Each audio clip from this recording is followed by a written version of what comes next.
¿Qué tal? Mi nombre es Iván Carrillo y les doy la más cordial bienvenida a Reporte Climático, periodismo de soluciones para un mundo en constante cambio. Actualmente solo el 3% de la superficie de la Tierra es ocupada por las ciudades. Sin embargo, en esa pequeña porción del planeta vive más de la mitad de la población humana. En consecuencia, las ciudades son los asentamientos que más contribuyen al desafío más grande de nuestros tiempos, la alteración del clima. Ahí se genera el 70% de las emisiones de gases que calientan a la atmósfera. Si no actuamos ahora, esta cifra no hará otra cosa más que crecer, pues se estima que para el año 2050 la población urbana se duplicará y 7 de cada 10 personas vivirán en las ciudades. La buena noticia es que podemos hacer de las ciudades espacios adaptados al cambio climático y que sean capaces de mitigar sus efectos. Y en este sentido, la arquitectura tiene mucho que aportar. Hoy hablaremos al respecto con Daniela Hidalgo Molina, directora académica de la Facultad de Arquitectura de la Universidad Espíritu Santo en Ecuador. Pero primero, echemos un vistazo a la actualidad climática en el mundo. El cambio climático es capaz de agravar más de la mitad de las enfermedades infecciosas que afectan a las personas, desde aquellas provocadas por virus comunes hasta padecimientos mortales como la peste bubónica. Y es que la alteración del clima influye en más de 1000 vías de transmisión. Por ejemplo, las inundaciones facilitan la propagación de la hepatitis. El aumento de las temperaturas prolonga la vida de los mosquitos transmisores de dengue y malaria. Y las sequías obligan a roedores portadores de hantavirus a buscar alimento en los poblados. Estas conclusiones provienen de un nuevo estudio de la Universidad de Hawái publicado en Nature Climate Change, cuyos autores advierten que la única manera de enfrentar los riesgos sanitarios que conlleva la crisis climática es reduciendo las emisiones de efecto invernadero.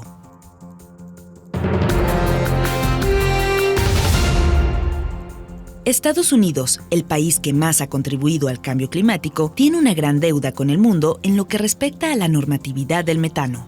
Este gas invisible representa solo una quinta parte de las emisiones globales que calientan al planeta, pero su potencia para elevar la temperatura a lo largo de 20 años es 83 veces mayor que la del dióxido de carbono emitido por los autos y las centrales eléctricas. Una de las principales fuentes de metano es su fuga durante la extracción de combustibles fósiles, como petróleo y carbón. En este sentido, la agencia Associated Press y la Universidad de Arizona revelaron recientemente una lista de las compañías estadounidenses superemisoras de metano. Entre ellas está West Texas Gas Inc., que en una de sus estaciones libera cada hora 870 kilogramos de metano, lo cual equivale a quemar 7 cisternas de gasolina cada día sin ningún tipo de regulación ni sanción.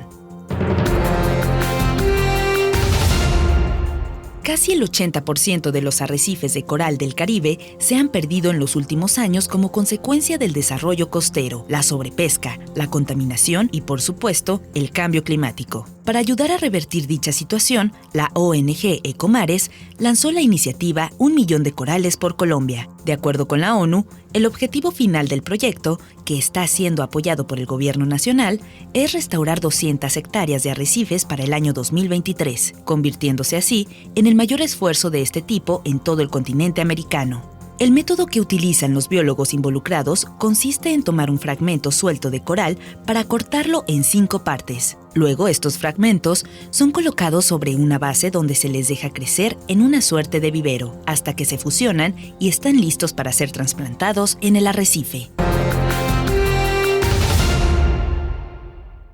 Las ciudades son mucho más que aglomeraciones de personas y conjuntos de edificios.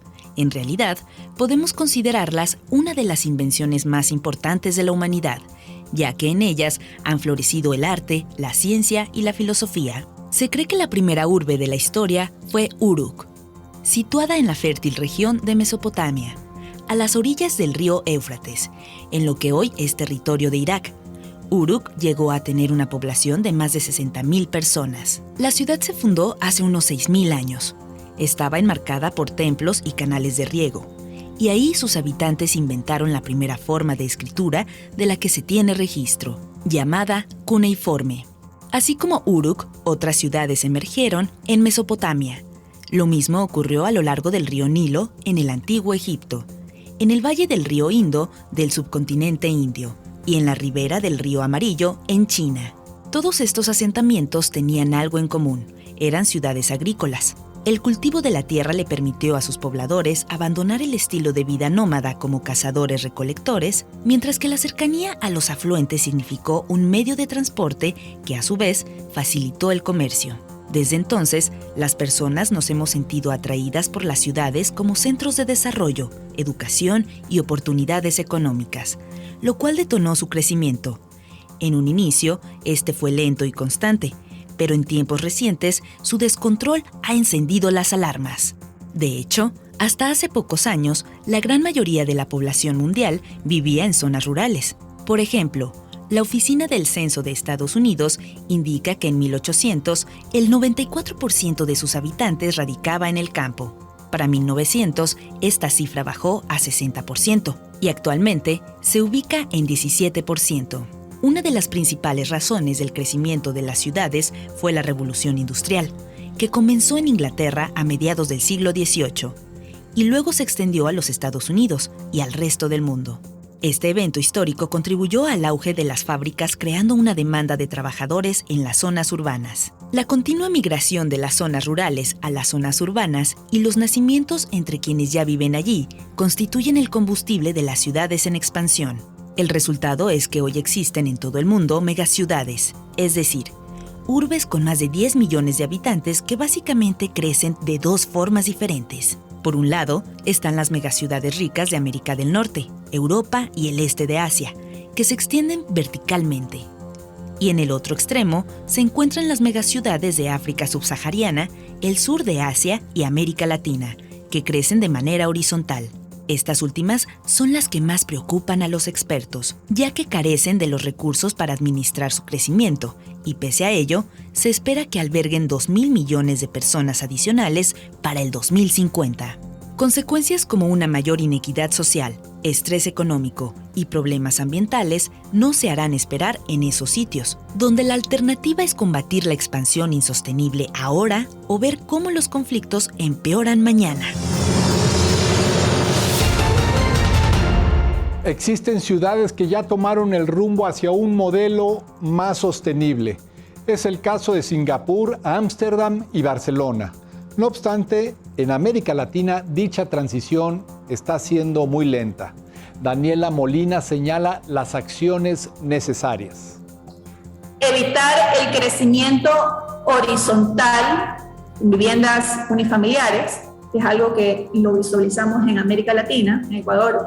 Tenemos el crecimiento a partir del 2008, un crecimiento de ciudadelas cerradas con viviendas unifamiliares.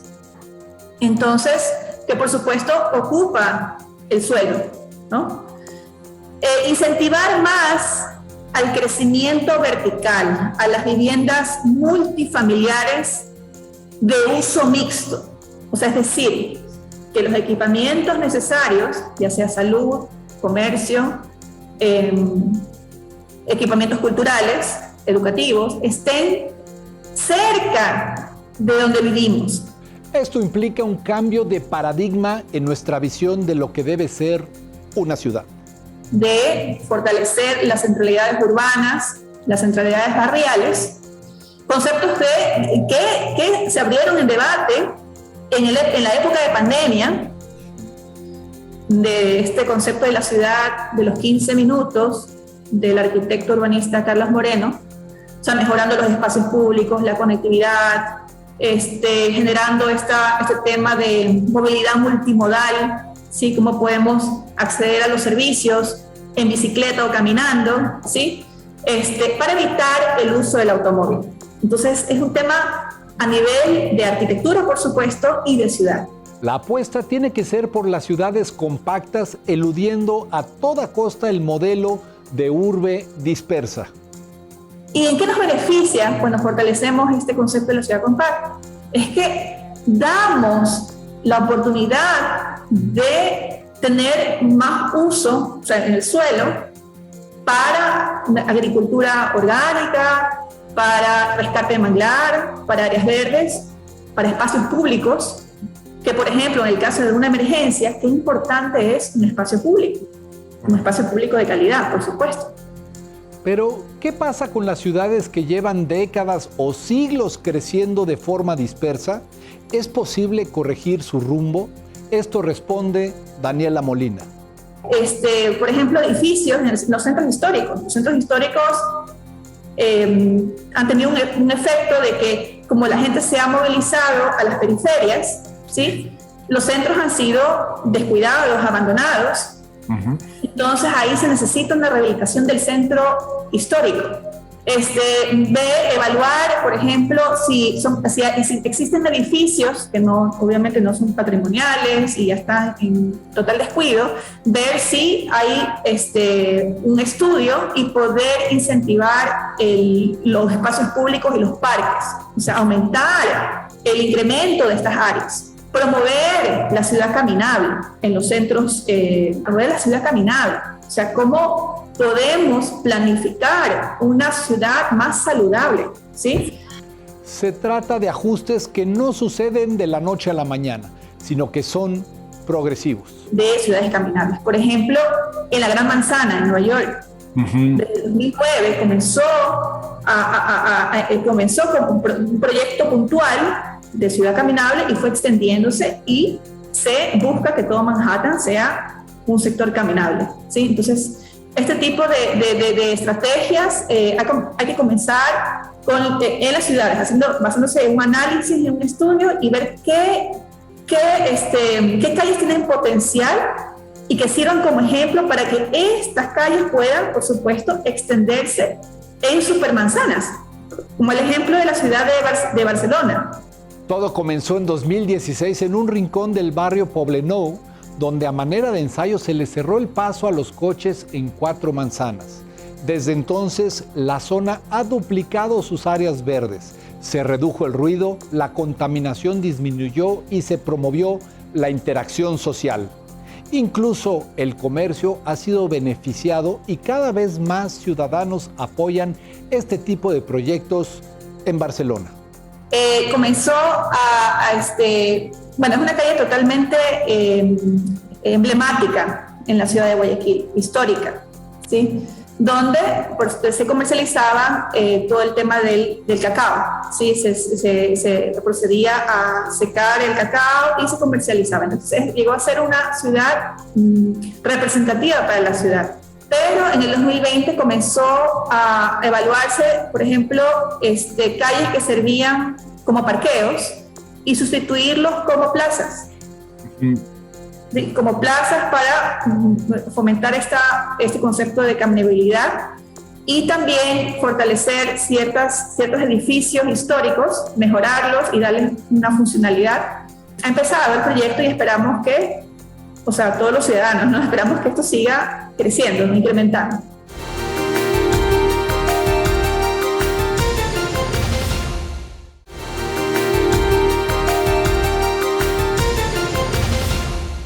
Las ciudades sostenibles no solo son sitios resilientes al cambio climático, también son espacios de pertenencia cultural que logran la plena realización de los derechos de sus habitantes. Sin embargo, no hay que viajar a Europa para ser testigos de lo que puede ser una ciudad sostenible.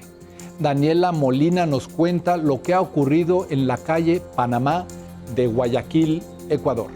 Comenzó es una calle totalmente emblemática en la ciudad de Guayaquil, histórica, ¿sí?, donde se comercializaba todo el tema del cacao, ¿sí? Se procedía a secar el cacao y se comercializaba. Entonces llegó a ser una ciudad representativa para la ciudad.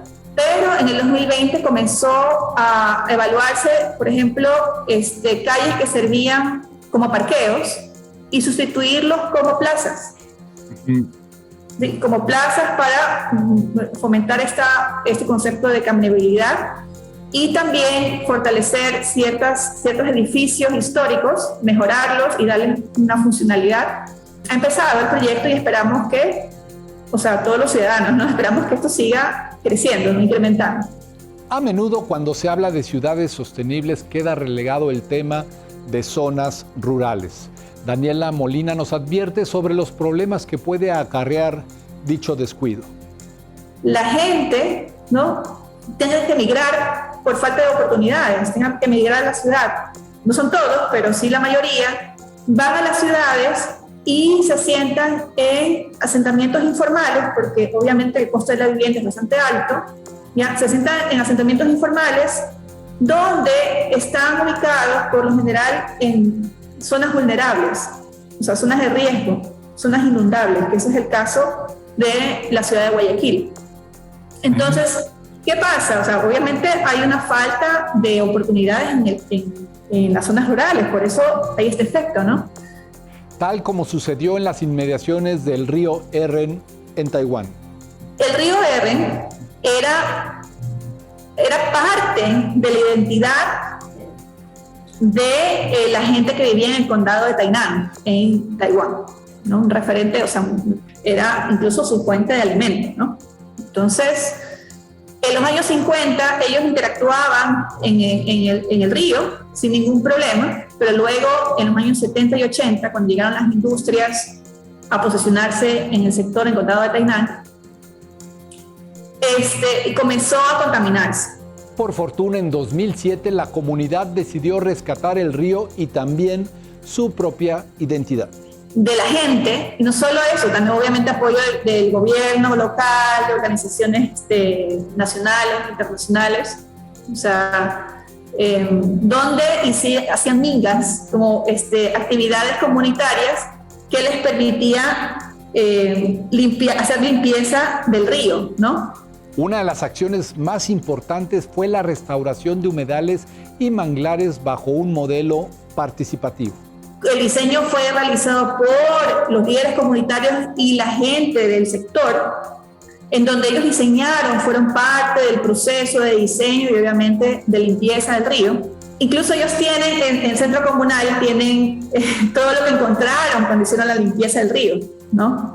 Y así, el río Eren pasó de ser el afluente más contaminado de Taiwán a convertirse un ejemplo de conservación que hoy es visitado por turistas de todo el mundo. Entonces, ahí vemos la importancia de la participación comunitaria para poder mejorar el entorno físico, ¿no? La participación activa de la comunidad, colaborativa y obviamente la interacción con otros actores para poder cuidar de su medio ambiente. Otro referente destacado es el del pueblo Achuar de Charamensa en la selva amazónica ecuatoriana. Lo curioso de esta comunidad es que ya las edificaciones estaban realizadas de cemento, ya estaban de cemento, con zinc, ¿no?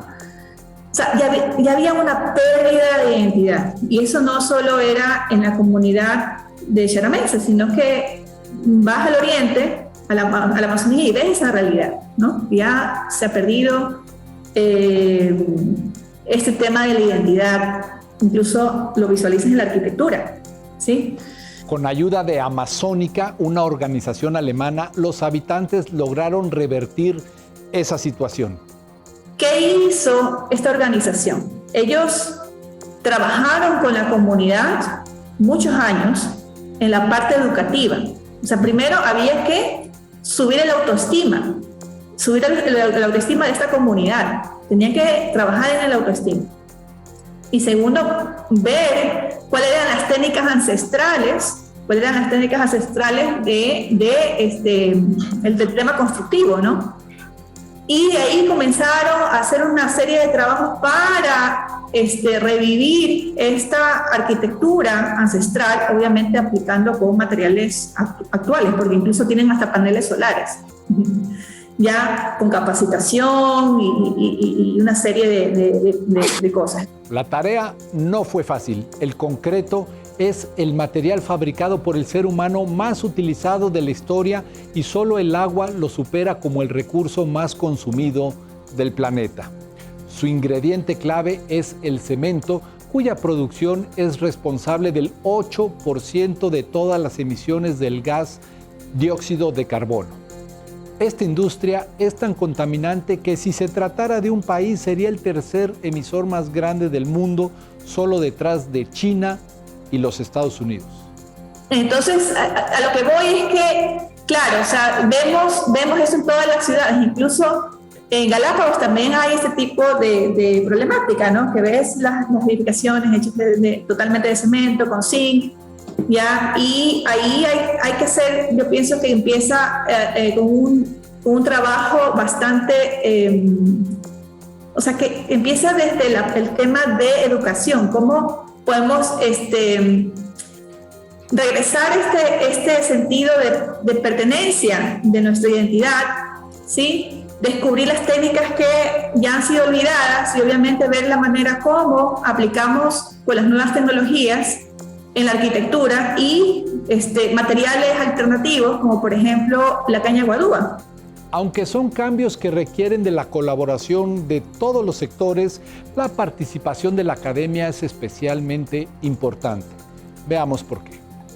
Nosotros tenemos una clase de desarrollo sostenible donde se introduce al estudiante temas de los objetivos de desarrollo sostenible, los 17 objetivos, y enfocamos en estos objetivos las cátedras. Por ejemplo, en la clase de urbanismo,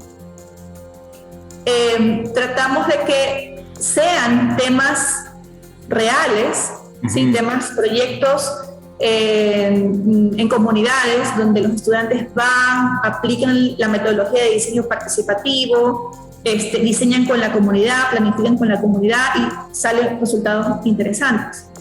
Lo cierto es que todos hacemos ciudad y por lo tanto todos somos responsables de su mejora. O sea, tú puedes tener tu hoja de ruta de forma distinta, ¿no? Por ejemplo, el gobierno local realizando una planificación sostenible de la ciudad.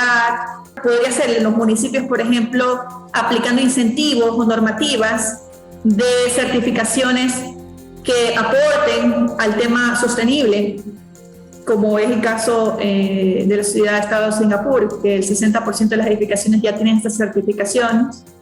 Que por ejemplo en el tema de la ciudad, como te decía, los municipios implementen que sea como prioridad el peatón, poniendo como en la parte de la planificación como prioridad el peatón, y puedan, basándose en eso, puedan generar los proyectos urbanos.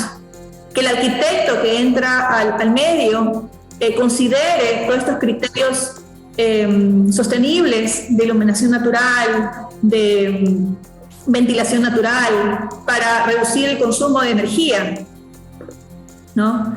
Del uso de los materiales. O sea, yo creo que cada uno tiene su misión, su aporte en la ciudad, ¿no? Entonces pienso que es muy importante la colaboración de todos en distintas ramas. Esto fue Reporte Climático, periodismo de soluciones para un mundo en constante cambio. Mi nombre es Iván Carrillo y les recuerdo que este es un espacio semanal del noticiero científico y cultural iberoamericano. Así que muchas gracias por habernos acompañado y nos vemos muy pronto.